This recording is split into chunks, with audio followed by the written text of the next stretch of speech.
All right. Good morning, everybody. Thanks for jumping on with me today. It is a pleasure as always. My name is Jeremy Jenkins, and today we're going to continue our 10 Steps to Success series. So today is all about step number 6. Step number 6 is staying connected. Now, staying connected is one of the harder things to do, honestly. It's not something that, you'd think, oh, it's not hard, right? Well, why would that be difficult? But for a lot of people, it is. And it's because people get distracted. People, life gets in the way and there's lots of stuff going on. And so we just kind of like, oh, I've been on the thing before. I've seen the presentation before. I don't need to do it. So we come up with justifications and excuses of why we don't want to be connected. But it seems like a simple thing, right? And because it's so simple, that's why a lot of times, we just kind of push it off. We're like, I'll jump on the next one, or it doesn't matter.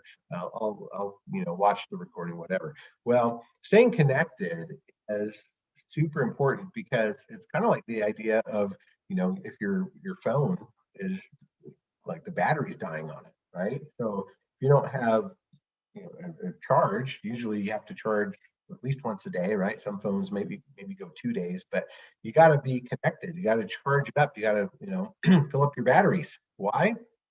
If you don't, you're going to be distracted. You're going to get there's going to be moments where you're just down. You're not feeling up to it. You're not excited. So staying connected is the juice, right? Staying connected is the energy. It's what keeps you motivated. Okay. And so it's super important. Now, of course, we go back to step number 1 of defining your why.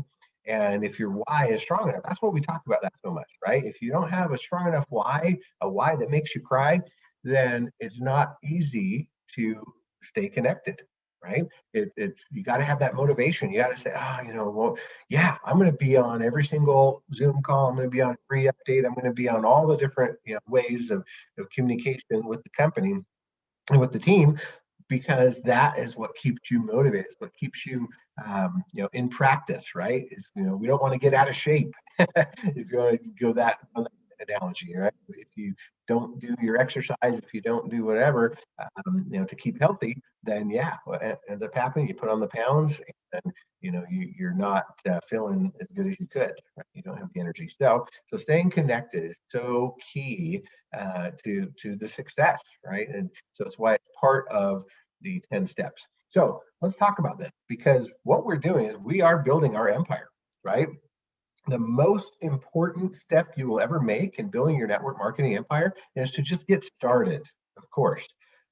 And then if you want to build your organization once and receive money from it for the rest of your life, you have to take the time to stay connected. And you have to access the flow of information offered by your sponsor, by your team, and your company. This is how it's done, right? This is how it works. So here's the system. And it's very simple, really. You have your genealogy, right? Your upline, your downline, all that stuff. You have the app and the website. You have the social media. You have online conferences, Zooms. You have local events. You have regional events. And there's a lot of ways to stay connected. There's a lot of ways to plug in to the system. Okay. Genealogy. What do I mean by that? Well, your team, right? And that's what it's all about.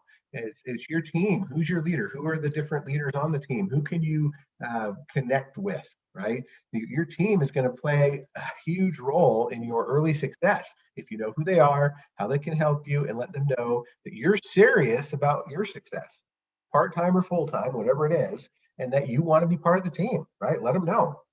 And then each new member should have a printed list with the names of all the team leaders, where they are, their title, contact information, all that stuff. And make sure you know where you are in the organization, right? And that everyone new to your team knows too. So, okay, here's the upline, right? This person enrolled me, and this person enrolled them, and here's who you can count on. And if I'm not available, you can contact that person or this person, that kind of thing. Okay, that's what we're talking about here with the genealogy. So people can know who they can depend on, right? I still remember my first company I was ever in. My sponsor was a little old lady who lived in our same apartment complex. And she was not a good upline. I'll just put it this way. She didn't know what she was doing. She didn't give me the information. I didn't know who to talk to. I didn't know where to get training. I didn't know anything, right? And she was just kind of, I mean, she was excited, right? And she would call me every once in a while and kind of see how I was doing. But she didn't know how to do calls. She didn't know how to, anything, right? So my first year and a half working with her, I didn't have any success. I made zero money. It was like a bad experience. So yeah, let your people know, let your team know who their upline is, who is, supporting who the team is, introduce them, welcome them, right? So that everybody knows where they can get support. Okay. Then of course we have the app, the website, right? We live in the time of the internet. Thank goodness, right? When I first joined, like I said, that was over 20 years ago, and we didn't really have the internet. I mean, we did, but it wasn't like today, right? There were no smartphones. We didn't have any social media stuff. It was just basically phone calls and faxes and, and emails at the most. So without our phone and our communication groups today, we're in the dark, right? So we must ensure that we're seeing our messages at least once a day, right? Make sure you're doing that. Get on your phone, get into the Telegram groups or the WhatsApp group, whatever group you're in, or maybe you're using Facebook Messenger, whatever you're using, right? Maybe it's just a text group, okay? But make sure that there are messages, that you're checking them out, and that you're sending those messages to your own group as well so that they know what's going on. The company, of course, offers us, free Replicator website, back office, app, all that stuff. And so, yeah, it's a good idea to get in there, get to know them, read all the sections, understand how it all works, how to enroll new people. This is my link. This is how I share it, where I can see my commissions, all that stuff, right? We got to know that. We got to be connected with the tools that we've been given so that we can better do our business, right? That's what it's all about. Okay. And of course, the social media. This is so huge, right? Now I'm talking a little bit more to the baby boomer generation, maybe some Gen X generation here. I know you millennials and you Gen Zers don't. This is don't even worry about this. You guys live in here, but for the older generation that are participating, you know what? You just got to do it. You just got to be on Facebook and Twitter and Instagram, Telegram, all of them, and because they're so useful, right? Why are they so popular? Because you can share. And in this business, that's what it's all about. It's about sharing. It's about sharing. That's what we do, right? And it's so much easier to create a following, to create influence using these tools, right? You can share photos, videos, just how you're feeling today, why you're so excited, what's going on. And so it's essential. Okay, it's essential to have these tools: Facebook, Twitter, Instagram, Telegram, whatever it is. You can pick your favorite, but I say get on all of them and be connected. Be connected to the fan pages and groups of the company and your leader and your team, so you always know what's going on, right? So that you can then share that with the members of your own team. Okay, it's so critical that you just be connected in every way possible, and it's not hard now. It's not hard. So different from 20 plus years ago when I first started in this. Now everyone's got a smartphone now, right? We just do. I mean, that's what you got. And so you can add these apps, you can add these social media groups, and just participate. Make sure that your alerts are set up so you're getting them, and make sure you're connected. Okay. Then, of course, being on the conference calls and Zooms, right? Aside from written words, maybe the company, some companies still do magazines, I guess, but emails, magazine, other company things, you got to use the team calls, trainings, and internet conferences, right? These calls and conferences can be a great way to stay connected and grow your empire from the comfort of your home. Okay. Get the phone number or link with the dates and times from your leader or team, and make sure you are listening, right? Get on them. Get on all the Zooms and calls you can. Participate. Okay, participate as much as you possibly can, and set a goal. Right? We talked about in step number 3 about setting goals.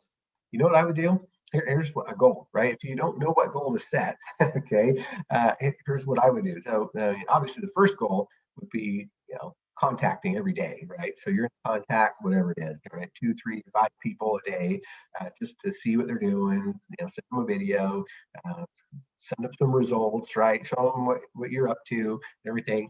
But then the second goal would be to have a prospect on with you on every single opportunity Zoom. Okay. So don't just show up by yourself, right? That would be a goal to say, you know what, number one goal, contact every day. Number two goal, I'm going to be on at least one of the Zooms every day because they're stuff every day, right? We know. And then number three goal is I'm going to make sure that I have a prospect or somebody I've invited on that Zoom with me, right? So that I can talk to them about it afterwards. Don't try and do it yourself. There's a reason that we have these, Zooms, right? Or conference call, whatever it is because you always need that third party validation. If you're trying to do it all by yourself, you're going to fail, right? Because when you're in a one-on-one situation, it's so much easier for the person to tell you no. It just is, right? They feel confident with you, and they sure, maybe they'll ask some questions and everything, but if you try and like vomit all the information on them, they're just going to shut you down, right? They're going to be like, okay, well, thanks for the time. Nope, I'm not interested. But if you can get them on an actual Zoom call, there's lots of people, and people are commenting in the chat, and things are going on. They feel more part of the community. They feel, oh yeah, this is great. There's a little bit more peer pressure, right? And so it's harder for them to say no in a group situation. That's why it's so critical that you get people onto the opportunities. Don't just show up yourself. And if you can't get anybody, well, show up yourself. Why? So that you get it ingrained in your brain, right? So that through repetition, you start to just listen and listen to the different leaders, how they present everything. So you pick up on things that you could potentially say, right, as you present and everything. So it's still, even if you don't have a prospect, come to the different Zoom meetings. But make it a goal to try and come every time with somebody else as well. Okay, that just, if you can do that, wow, you will start to accelerate your business. All right, now local meetings. Okay, well, network marketing is about person to person. It really is. It's a business about forming relationships, trying to do business without meetings or or talking to people on your team. It's not going to work long term. So if you want to grow your organization once and get paid for a lifetime, you have to attend local meetings. Depending on where you live, these could be in, like a little cafe, in your home, at a restaurant, a hotel, other place that, your team or leader thinks, or you could do them online, right? You could do a Zoom. But you just got to make sure you know where these events are taking place and that you attend as much as possible. Now, it's interesting, right? The time we live in right now, everything seems to be online. It's all about Zoom meetings, everything. But we just have to admit there's something about being in person, right? There's something about being in a room together that it just makes a difference, right? The stuff that happens, the meeting after the meeting, all those different things. It's powerful. It's powerful because Zoom is great and it allows people to connect, from long distances and all that stuff. It saves money. I get it, right? There's a place for it for sure, but you have to admit there's something about being together that just it solidifies it, right? It solidifies it and it makes it more real. Be able to look somebody right there in the eye and and laugh and joke and everything. It's just, I don't know. So if you can, right? I know not everywhere is available to do that as much, but if you can, as things open up, why not, right? Just do it in your home. Invite people over for a barbecue or something, right? Do a little potluck dinner, in your backyard or something, and just have people come over, get together. Just do it. Once a month or so. It's a great way to catch up and see how everyone's doing and recharge those batteries and do a little opportunity presentation and have people bring in some guests and stuff and just have it be a social event. because people want to feel involved, right? So key thing. All right, then of course there's going to be regional events, right? Things will start to really kick off as the world begins to open up again. In addition to local events taking place in your area, your team or local leaders are going to schedule these larger events, right? Usually, like a Super Saturday kind of thing. That's kind of the most common thing. They'll do a Super Saturday and they'll get a bunch of the leaders on to talk about a certain topic, and they usually go for a couple hours, and they're really good. Okay, so Super Saturdays, as they announce those, it could be monthly, it could be every couple of months, whatever. Definitely get on those because they are golden, right? You're going to get so many little nuggets that you pick up on, and it just makes so much of a difference in your life and in your business. And then, of course, national events, right? So national events, you're talking like, wow, all across, the world, people jumping in. They usually do these, once or twice a year, and it just becomes huge. And wow, it's so awesome to be able to do this and learn from the biggest people in the company, the biggest people all around the world. It's awesome to be able to hear the new announcements, because they usually come out with brand new products, brand new services, different enhancements to compensation, all that stuff. It gets announced in these big international events. So definitely jump on those as they announce them. All right, and now that really important topic: avoid the shiny object syndrome. All right, so shiny object syndrome, or SOS, at its core is a disease of distraction. It affects entrepreneurs specifically because of the qualities that make them unique. Entrepreneurs tend to be highly motivated. They crave new technology and new developments, and they aren't afraid to start new projects and create new things. Ordinarily, these are great characteristics, right? But when SOS sets in, it forces you to chase project after project and change after change, never settling with one option. Okay, so this is called shiny object syndrome because it's the entrepreneurial equivalent of a small child chasing after shiny objects. Once they get there and see what the object is, they immediately lose interest and start chasing the next thing. For entrepreneurs, rather than literal shiny objects, SBOs, it may be the business objective, marketing strategies, clients, or even other ventures, right? So we need to avoid that. We need to avoid any shiny object that is going to distract us from what is well known. So when we talk about the 10 steps to success, these are things that everybody can do, right? Just creating your list and defining your why and setting goals, and that's duplication. That's networking 101, or the basics of networking, is be able to just do these simple steps. If you get lost in, I got to get these systems, I've got to get, all these funnel things and, stuff going on.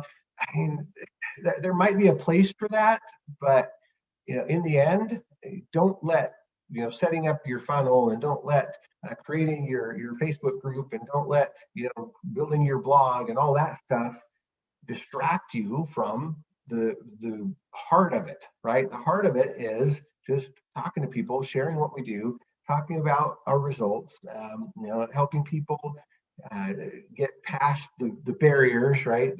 Oh, is that a pyramid scheme or whatever, right? Answering questions, getting people into meetings, getting them into Zooms and all that. That's what we do. That's duplicatable, right? It's all about the duplication. It's all about people being able to see that, hey, this is possible for me, right? I can do this, because the majority of people don't know how to build a funnel system. They don't have money to spend on paid advertising. They don't have the technical skills to go out and create a blog and do all that stuff, right? Everyday, normal, average people don't. The 95% don't. And so we need to avoid all that stuff. If we can just teach the basics, teach the simple duplication models, then it will start to duplicate and everyone will start to do it. And that's when the power of leverage kicks in, because now everyone sees that they can do it too, and it starts to go viral, right? That is the key. And then that comes down to the whole idea of doing two companies at once as well, right? Confucius said, the man who chases two rabbits catches neither. Well, here's my thoughts on it, right? Of trying to do multiple companies at once. I know there's a lot of people who would argue, how, but yeah, it's possible, of course. Well, yeah, just like there, for some people you can go out and do funnel systems. Some people you can go out and do paid advertising and stuff like that. So yes, there's a possibility that somebody that's a professional networker would be good enough to be able to separate things and kind of manage it and all that. But again, the masses, right? The normal everyday person, those that have not done networking before, they're just getting started in it. Unfortunately for them, it's too difficult, right? They can't focus on one thing, let alone two or three, right? So here's why I recommend don't teach it. Okay, don't teach it. Now, if you personally think you can go and be in a couple of different companies and manage that, okay, that's on you. And if you have the time to do it and whatever. But most people, this is the problem. Number one, it makes you look unsuccessful. If your prospect knows that you're involved in two or three companies, they're going to know, well, they're going to want to know why, right? After all, if you were successful, why would you need more than one? It just makes you look like you aren't very good at it and that you can't be trusted. Second reason, it divides your passion and time. Running a successful business takes a lot of time. If you divide it between two or three, how can you dedicate enough to make each one a success, right? You're going to end up failing in all of them. Number three, you're going to lose prospect by sending mixed signals, okay? Since you will obviously have a favorite, maybe the favorite doesn't appeal to your prospect. So you're going to confuse them by not giving the same attention to the one that they were interested in.